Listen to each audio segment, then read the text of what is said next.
2023, Toyota Innova. The new minivan Toyota Innova is preparing for the premiere, now without a frame, and diesel. It is assumed that the model will move to a front-wheel drive platform, and will be available only with gasoline engines. At the same time, the top version is still tipped for a hybrid version. The teaser of the new model was published by the Indonesian division of Toyota. There are no official details yet, not even the name has been revealed. However, local media have little doubt that the brand is preparing to introduce the next-generation three-row van Innova.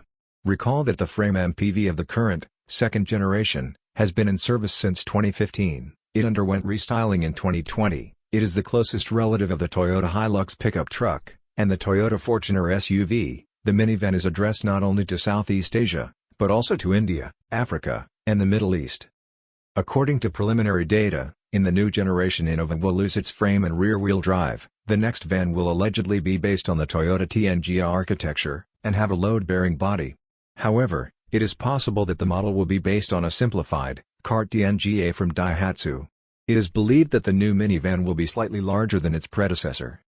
Profile media in Indonesia, and with them the Indian media, write that the next minivan will not have diesel engines, only gasoline engines.